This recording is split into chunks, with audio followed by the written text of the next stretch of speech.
Queridos, então vamos para a palavra do Senhor. Eu quero convidá-los a abrirem as suas Bíblias no segundo livro do profeta Samuel. Segundo livro do profeta Samuel, no capítulo 6. Vamos ler do versículo 1 até o versículo de número 12. Segundo livro do profeta Samuel, no capítulo 6, do verso 1 até o verso 12.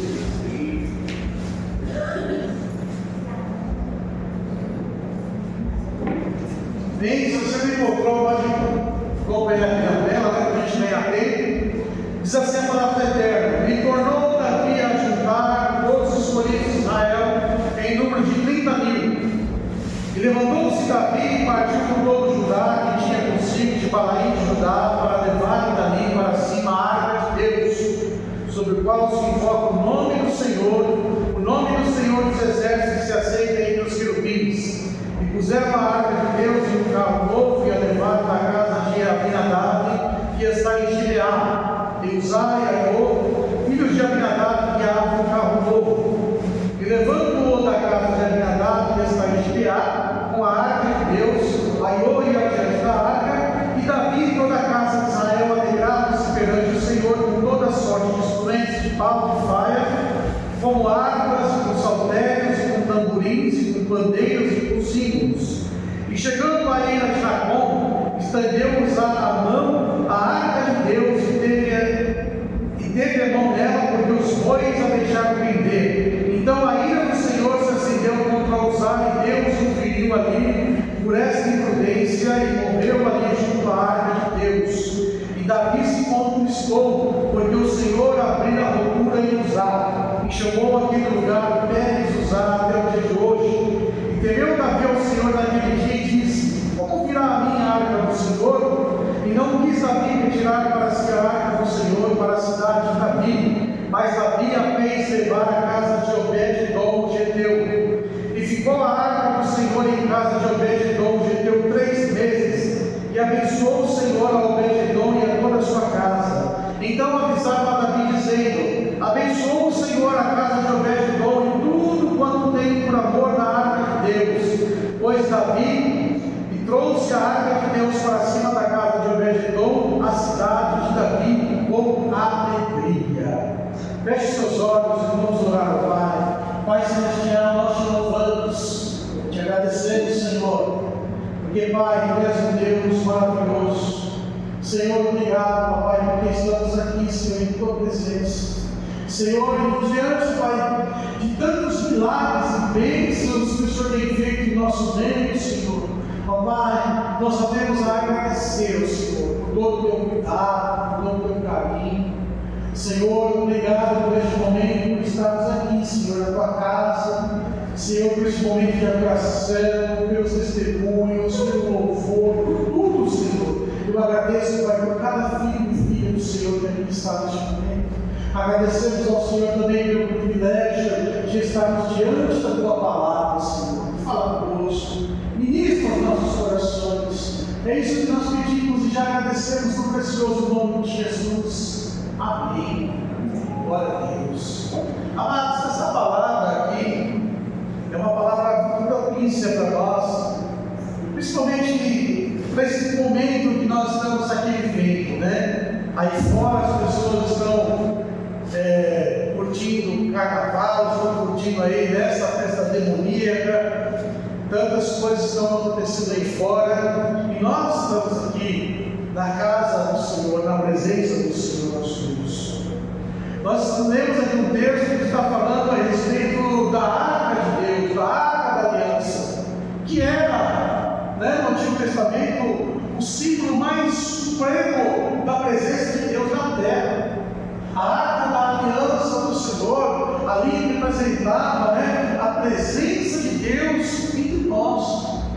Era a presença mais sublime e suprema de Deus, era a arca da aliança, tanto que a arca, quando ela estava no tabernáculo, ela ficava num lugar separado, chamado Santo dos Santos. Também, quando Salomão construiu o templo, também ele construiu um lugar chamado Santo dos Santos, e somente o sacerdote podia ali entrar naquele lugar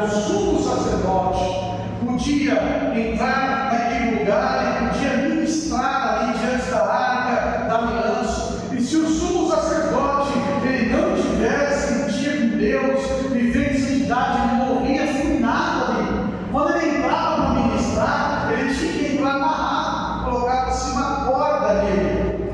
A sua vestimenta tinha sinos, porque quando ele se vestia tinha que fazer barulho, para as pessoas entenderem que o sumo sacerdote estava vivo.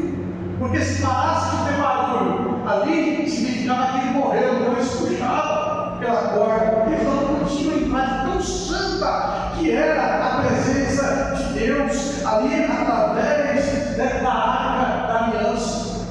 E a arca da aliança tinha sido roubada. Na época de Eli, o sacerdote, os seus 2 filhos levaram a arca da aliança, no meio do campo da batalha, eles estavam pelejando contra os filisteus. E os filisteus venceram Israel e pegaram a arca como um troféu, e levaram a arca e depositaram lá no templo do Deus deles, que se chamava Dagon. E aí, no dia que o sacerdote foi ministrar lá, trazer as ofertas, as oferendas a Dagon, a estátua dele estava caída. E aí eles acharam estranho, levantaram, no outro dia a mesma coisa, a estátua caída. No terceiro dia, quando chegaram, a estátua estava caída, sem a cabeça, ali diante da arca da aliança. E aí então Deus começou a trazer pestilências entre Israel e os filisteus. Eles começaram a ter problemas na pele, tumores, cancerígenos. Deus começou a trazer então pestes de rato, tudo assim. Eles entenderam que Deus estava julgando ali os filisteus ficaram com medo e falaram: não, vamos levar a arca embora, vamos devolver a arca. Então eles rapidinho pegaram a arca, encheram a arca de presentes, de ouro, de coisa, colocaram lá num carro de boi e levaram para Israel. Só que eles não levaram para onde ela estava, deixaram lá em uma cidade qualquer. E aí 70 homens ficaram felizes, Olha, conserva a arca de Deus, porque quando a arca foi embora, a glória de Deus foi embora, a glória de Deus foi embora. E aí então eles trouxeram a arca. E aí só que aconteceu? 70 homens falaram: puxa vida, A gente ouve falar que dentro da arca tem as tábuas dos 10 mandamentos. Lá dentro da arca tem a vara de Arão que forneceu, o cajado de Arão. Lá tem um pote cheio de maná. Vamos abrir para a gente ver o que tem lá dentro. Aí 70 homens se ajudaram. Quando foram tocar na arca, morreram fulminados 70 homens. Então o pessoal daquela cidade ficaram com medo e falaram: vamos levar para outro lugar. E levaram para a casa de um homem chamado Aminadab. Aminadab, ele não quis ficar com a arca, ele não quis essa obrigação, e passou para os filhos dele: vocês têm que cuidar dele. E a Bíblia fala que durante 20 anos a arca ficou na casa daquele homem, e nada aconteceu na casa daquele homem. Nada aconteceu. É como se estivesse um objeto qualquer lá, nada aconteceu. Nesse meio tempo, nesse período de 20 anos, então Saul foi levantado rei, Saul morreu, Deus havia escolhido Davi, Davi então sobe ao trono, o seu reinado é estabelecido, e aí Davi, como é um homem de Deus, ele disse: vou trazer a arca da aliança, vou restaurar a adoração ao Senhor, porque eles estavam 20 anos sem o sacrifício anual que trazia perdão ao todo o povo, estava lá sem a ministração da arca da aliança. Então Davi falou: não, vou trazer a arca, nós vamos restaurar a adoração a Deus, porque a adoração a Deus ela estava perdida, ela estava corrompida. Então Davi não tentou no seu coração. E aí então ele foi na casa desse homem chamado Aminadab. E aí então ele falou: olha, eu vou fazer a arca para minha cidade. Lá eu vou construir um tabernáculo, vou construir um templo, para que a glória de Deus fique lá. E aí então Aminadab falou: vamos levar. Aí só está pegando poeira. Os filhos deles foram lá juntos. E aí o texto que nós lemos fala que no meio do caminho eles estavam cantando, estavam louvando a Deus, estavam fazendo uma festa tremenda. Mas o que acontece? A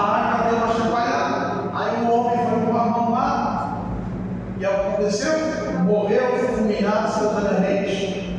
Davi ficou triste, Davi ficou com medo. E o que Davi fez? Olha, tem uma casinha ali no meio do caminho, um caseiro ali, ó. Vamos largar a arca lá também. Até mesmo Davi. Eu não posso trazer a arca. Como é que eu vou fazer isso? Largaram a arca no meio do caminho, num casebre, né, na casa de um homem chamado Obed-Edom. E esse homem, Obed-Edom, a Bíblia diz então que num curto período, num período de 3 meses, a vida daquele homem mudou por completo. Aquele homem prosperou, a vida dele foi transformada, tudo na vida de Obed-Edom mudou por causa da arca da aliança, por causa da glória de Deus. E aí está uma pergunta, mas por que então, né, 20 anos na casa de Abigail, nada aconteceu? Por que quando Davi tentou levar a arca, né, vem de trazer coisas bem abençoadas, houve morte? Por que a arca na casa de Obed-Edom trouxe bênçãos na vida dele? Alguém sabe responder? Todos estavam ali diante da arca, que era a glória de Deus. E a glória de Deus, ela só se move, sabe, a glória de Deus só se movimenta quando realmente existe alguém que de fato ame a glória acima de tudo. Davi, na primeira vez que ele quis trazer a arca do Senhor, ele quis trazer aquilo por orgulho. Por isso que ele não conseguiu. Aminadab, largar a igreja para lá, nos filhos curte, mas com Obed-Edom é diferente. E aí eu quero dizer algo para mim e para você, para nós, que estamos vivendo um tempo da graça. E qual é a maior glória manifesta de Deus na terra hoje? Quem sabe dizer? Antigo Testamento era a arca da aliança que representava a presença de Deus com os homens.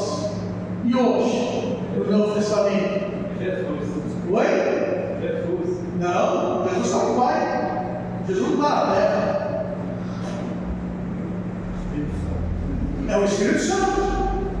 Nós somos o tabernáculo da morada do Espírito Santo. Nós carregamos a glória de Deus, porque o Senhor Espírito Santo, ele veio no lugar do Senhor. O Senhor Jesus falou: olha, eu vou para o Pai, eu preciso ir embora, eu preciso para o Pai, não posso ficar na terra, mas eu vou voltar ao Pai, e o Pai vos dará outro Consolador, que estará em vós, estará convosco, e estará no meio de vós, que é o Espírito de Deus.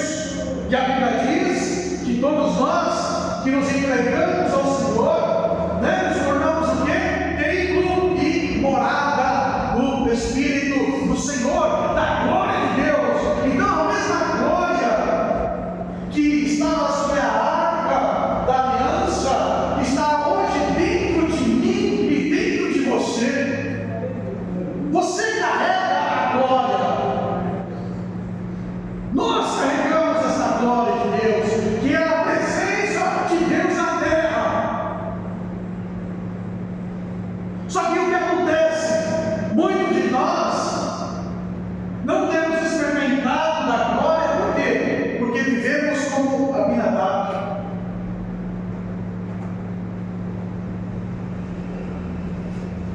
Não damos valor, não cuidamos, não protegemos, sabe? Não hospedamos com diligência e com alegria a presença de Deus. Entristecemos a presença de Deus dentro de nós, vendo porcarias, fazendo porcarias, pensando porcarias, no meio de coisas erradas, né? Curtindo um carnavalzinho, curtindo coisas erradas. Você acha que a presença de Deus ela vai operar? Você acha que a presença de Deus vai fazer algo por nós se nós não estamos cuidando da presença dEle? Protegendo, limpando, purificando, porque a presença é a Shekinah do Senhor. E aí você olha aquele homem, Obed-Edom, ele cuidou da arca do Senhor. Ele não fez por obrigação, ele não fez por dever, ele fez por alegria. Ele viu aquilo como um privilégio, um privilégio maravilhoso. Da mesma forma, nós temos que, sabe, ver as coisas do Senhor como um privilégio que Deus nos dá. Eu tenho o privilégio de poder orar ao meu Deus. Eu tenho o privilégio de poder chamá-lo de meu Pai. Eu tenho o privilégio de poder, sabe, sentir a unção dele se mover. Eu tenho o privilégio de ouvir a sua voz. Eu tenho o privilégio, sabe, de que ele more dentro de mim. Eu tenho o privilégio de estar servindo a ele. Não é por obrigação, mas é por alegria e por privilégio. E aquele homem, Obed-Edom, foi o homem que pegou aquela tarefa como um privilégio. E a própria Bíblia ela declara, o Senhor mesmo ele fala: buscar-me-eis, me achareis, quando me buscares de todo o vosso coração, e eu serei achado de vós, diz o Senhor. Então a glória só vem quando todo o nosso coração está na presença de Deus. Quando o nosso coração está dividido, a glória não se move. A glória ela não vem. A glória não muda as nossas vidas, a glória não muda a nossa história, mas quando o nosso coração está totalmente voltado ao Senhor, a glória do Senhor se manifesta. A unção poderosa do Senhor se manifesta. E a primeira coisa que a glória de Deus, a unção de Deus, ela faz, sabe o que é? Quebrar o jugo. Agora põe Isaías capítulo 10, verso 27. Vocês olhem aqui, está escrito em Isaías capítulo 10, verso 27.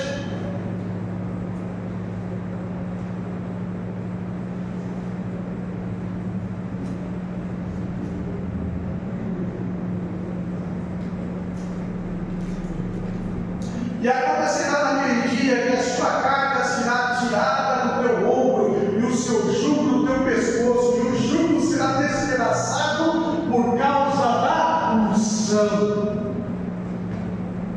A unção é o poder, é a glória. A mesma glória, né, que havia ali na arca, e hoje que há em mim e você, como templo e morada de Deus. E a Bíblia é tão tremenda que ela fala: olha, por causa das promessas, por causa de tudo que Jesus conquistou para mim e para você, nós, eu e você, nos tornamos participantes da natureza divina. Como que você faz parte da natureza de Deus? Como você se torna um em Deus? Pelo sangue de Jesus vertido na cruz do Calvário e pelo seu Espírito, porque a Bíblia diz que todo aquele que é de Deus tem o Espírito de Deus. Todo aquele que é de Deus nasceu de novo, nasceu da água, nasceu do Espírito. Todo aquele que é do Senhor tem um selo na sua testa, uma marca, um penhor, dizendo que nós somos propriedade exclusiva de Deus pelo Espírito Santo. Então você e eu, nós carregamos esta glória, e esta glória ela vem para quebrar os jugos.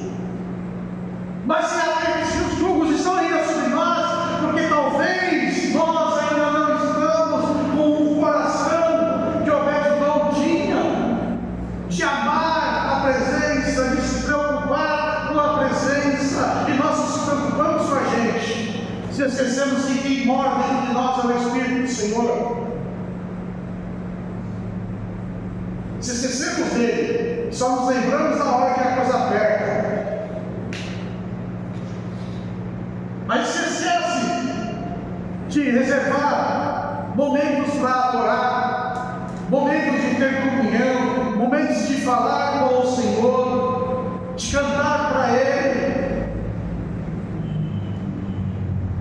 saudade de estar com Ele, de ter um relacionamento com Deus. Flávio José, um historiador judeu, é interessante que no livro dele, que se chama A História dos Hebreus, né? É um livrinho bem pequenininho, só dessa grossura assim, é mais grosso que a Bíblia, grande. Ele conta a história dos Hebreus, e quando ele vai relatando, esse historiador, falando sobre ali a casa de Obed-Edom, ele fala: olha, era um caserno no meio do caminho, meio da estrada. Davi foi numa cidade para buscar a arca e ia para outra, e a casa dele ficava no meio do caminho. Ele tinha dificuldade para tudo, ele era extremamente pobre. E fala que quando a arca veio para ele, ele se sentiu, sabe, uma pessoa, sabe, diferente. Ele sentiu uma pessoa abençoada. Ele não pegou a arca, a aliança, a presença de Deus, como, sabe, uma coisa, vai jogar para mim essa bomba. Ah, já minha vida está um terror, e dá ideia esse negócio para mim, né? Matou ali, matou aqui, vai colocar minha casa aqui, vou morrer também. Não, ele pegou e recebeu aquela arca da aliança como um presente do próprio Deus, dando para ele. E ele preparou o que ele tinha de melhor dentro do seu caserne, para que a arca ficasse ali. E todo momento que ele estava ali diante da arca, ele falava com Deus, ele adorava a Deus, ele cantava para Deus, ele pedia permissão a Deus: Senhor, olha, eu vou limpar a arca aqui, me dá licença, porque está pegando pó, eu posso limpar. Então ele falava com o Senhor, ele criou com o Senhor ali. E da mesma forma nós também, em todos os momentos, precisamos aprender a se relacionar com o Senhor, nosso Deus. E a própria Bíblia, ela fala que Deus, ele vai operar nas nossas vidas. De que forma? De que forma Deus vai operar na minha vida, na tua vida? Quem sabe? Vamos ver a resposta? Vai para mim, ó, Efésios capítulo 3, verso 20. Olha como Deus vai operar nas nossas vidas. 3:20, por favor.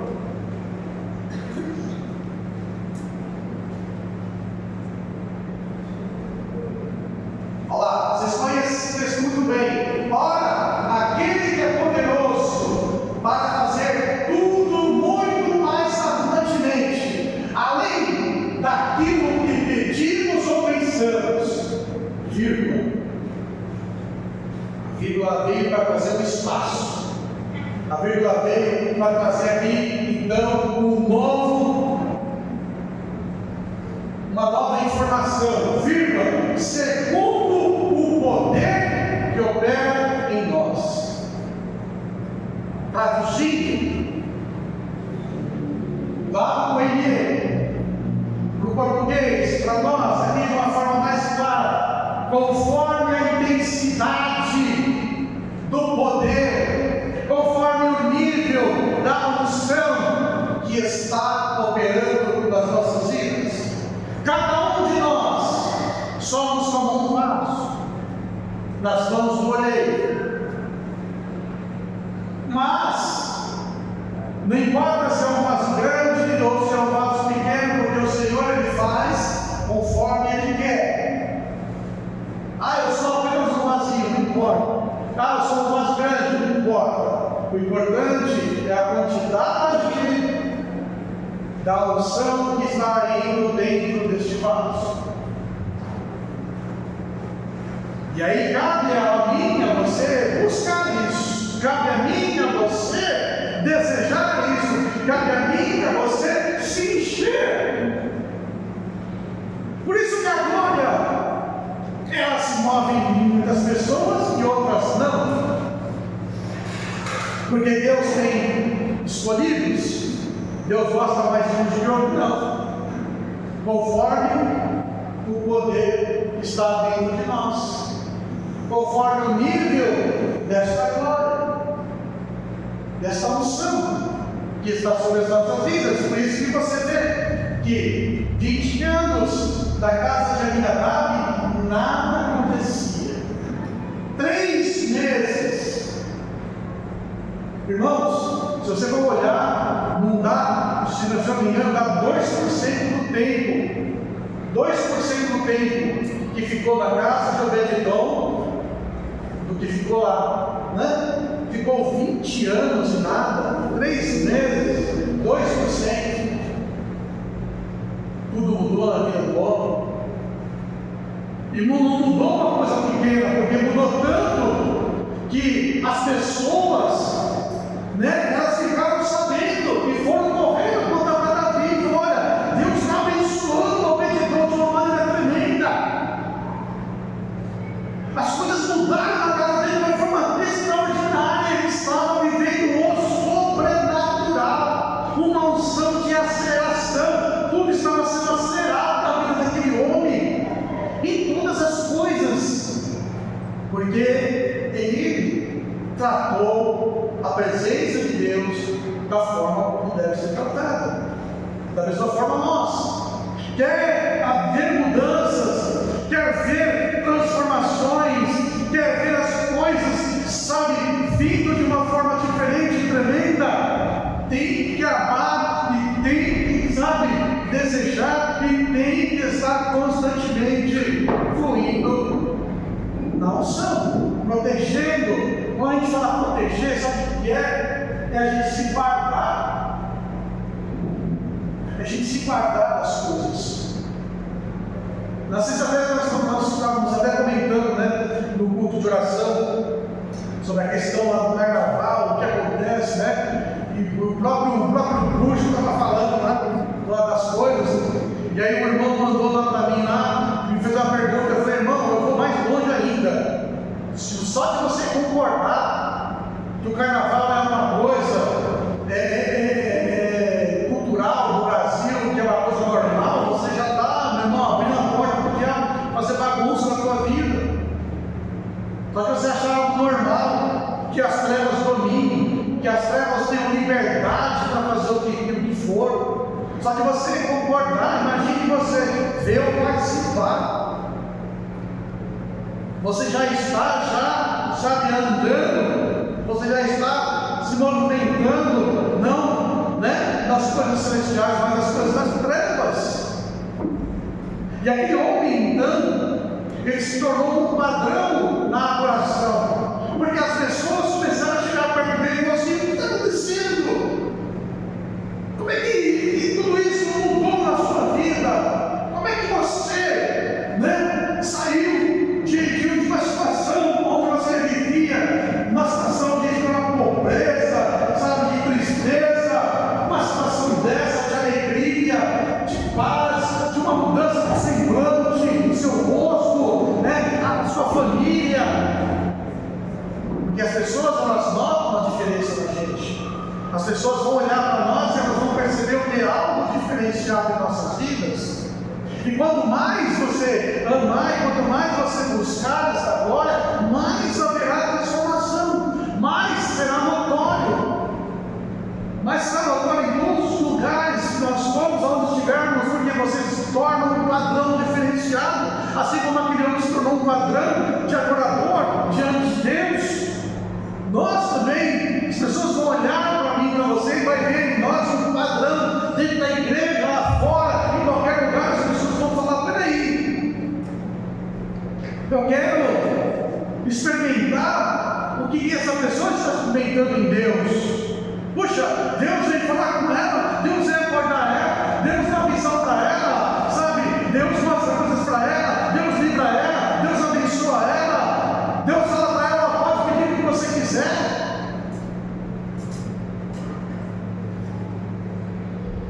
Na semana passada, a apóstola Elisa estava ministrando aqui. E uma das coisas que Deus, através da boca dela, falou assim: olha, peça o que você quiser nessa semana. Alguém pediu alguma coisa? Pediu? Vocês viram acontecer? Sim ou não? Não pode mentir. Eu pedi a Deus também. Deus, eu tenho uma causa assim, Senhor. Dessa semana, estava parado um tempão lá.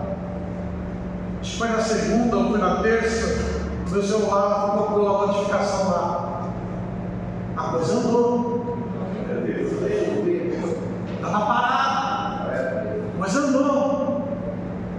Por quê? Porque simplesmente nós cremos, nós buscamos, sabe, confiamos no Senhor. E é assim que Deus ele faz. É assim que Deus ele vai movendo. E ele vai movendo, e vai movendo, e vai movendo muito mais em nossas vidas. Por quê? Porque cada vez mais nós estamos fazendo o quê? Nós estamos em contato, nós estamos íntimos da presença dEle, da glória dEle, do Espírito dEle. E Deus ele tem prazer. A Bíblia fala, olha, a Bíblia fala que o Senhor, o Espírito Santo, ele tem ciúmes de nós. Ele tem ciúmes da gente. Sabe, ele não gosta de ver a gente fazendo coisa errada. Sabe, até mesmo os anjos de Deus, eles ficam tristes e choram quando a gente faz coisa errada. Estamos falando de anjos. Eles ficam tristes e eles choram quando a gente faz coisa errada. Imagine Deus, como ele fica triste com a gente. Mas imagine Deus, como ele fica feliz conosco quando a gente decide e se esforça em amá-lo, em proteger o bem mais precioso que nós temos, que é a sua presença, que é a sua glória em nossas vidas. E nós falamos com Ele, nós, sabe, nos entregamos a Ele, sabe, nós andamos na contramão deste mundo, porque o mundo quer nos levar cada vez mais para o buraco. Mas Deus quer nos levar para onde? Para cada vez mais pertinho dEle, para a glória dEle, para a presença dEle. E aquele homem, então, quando Davi soube, Davi falou assim: espera aí, aqui há uma chave. E aí o que Davi fez? Ele foi procurar saber como é que lida com a presença de Deus, com a glória de Deus. Porque a gente acha que a gente pode lidar com a glória de Deus, com a presença de Deus, do nosso jeito, da nossa maneira. Davi foi do jeito dele, da maneira dele, não deu certo. As coisas de Deus têm que ser feitas do jeito de Deus, da maneira de Deus, não do nosso jeito, da nossa maneira. O nosso maior é esse. Ah, Deus sabe, não, irmão, minha irmã, se aprofunde em saber da forma como Deus se agrade. Leia a palavra e medite na palavra, busque de Deus de que forma nós devemos então, sabe, agradar, adorar ao Senhor nosso Deus, porque é do jeito dele. E aí então Davi entendeu, porque ele viu aquele homem como um padrão de adoração, e falou: aí, né? Foi até o sacerdote, e os sacerdotes buscaram entendimento e falou: Davi, é desse jeito que deve se carregar a arca do Senhor. É os sacerdotes que carregam, colocam lá os varais, né? Que carregam andando, não pode ser desse jeito, não pode ser carro de boi, não pode ser desse jeito, tem que ser dessa maneira. E aí foi como Davi levou a arca da aliança. E ele foi tão cuidadoso que ele estava 6 passos parado, e eles então ofertavam a Deus, né, ali no novilho, glorificavam ao Senhor, cultuavam ao Senhor, depois com todo temor levantavam de novo e davam mais 6 passos. Imagine quanto tempo demorou, mas ele fez com zelo. Da mesma forma, a gente tem que fazer com o zelo. E outra coisa, Davi não foi besta. Sabe o que ele fez? Ele trouxe o benzedor com ele. Escuta, você aqui é um padrão da adoração. Aqui, ó, você vai com a gente. Você vai sair daí da sua casa, você vai com a gente. Você vai se tornar um porteiro que protegia ali, né, no tabernáculo, o lugar onde a arca ela ficava. E ainda levou, né, Obed-Edom, deu a ele um ministério. Quando nós então começamos a orar, quando nós aprendemos, sabe, a amar assim o Senhor, o próprio Senhor ele vai abrir as portas que forem necessárias para que nós também estejamos juntos ali. E Obed-Edom, ele ficou lá no seu turno, na porta lá, né, atrás tinha lá o véu onde estava, né, a arca da aliança, onde o sacerdote entrava e ele estava ali. Da mesma forma nós somos guardiões da glória, da presença de Deus que está em mim, você. Você é um guardião dessa presença. Você tem um ministério. Ministério é um trabalho, é uma função, sabe? E essa função é o quê? É guardar essa presença, amar essa presença, não deixar que essa presença ela seja, sabe, maculada, seja corrompida, sabe, não. Nós somos porteiros, guardiões, né, zeladores dessa presença, e o Senhor deu a mim e a você, a cada um de nós, da sua glória, da sua presença. Cabe a nós agora, de que forma cuidar? De que forma nós vamos fazer? Há dois exemplos aqui, né, que guardaram a presença de Deus. Um, Aminadab, outro, Obed-Edom. Quem você quer ser? Né? Ou de que forma você quer, né, ter essa presença na tua vida? A escolha é minha, a escolha é sua. Mas eu tenho plena certeza, nós estamos aqui. A nossa escolha é, né, como Obed-Edom, que amou, que teve aquilo como um privilégio, que teve aquilo com alegria, sabe, que fazia com zelo, com amor, para que a glória de Deus que ele havia recebido, sabe, na vida dele, fosse um presente, um privilégio. Que Deus abençoe em nome de Jesus, né? Nosso tempo já se avançou, mas fique com esta palavra, fique com esta palavra no teu coração nesta noite. Deus te chamou para você ser um guardião da sua glória, da sua presença. Deus te chamou a mim e a você a guardar, a proteger, a ter amor nesta presença gloriosa, porque Ele deseja te abençoar e abençoar, nos abençoar ainda mais em nome de Jesus. Amém?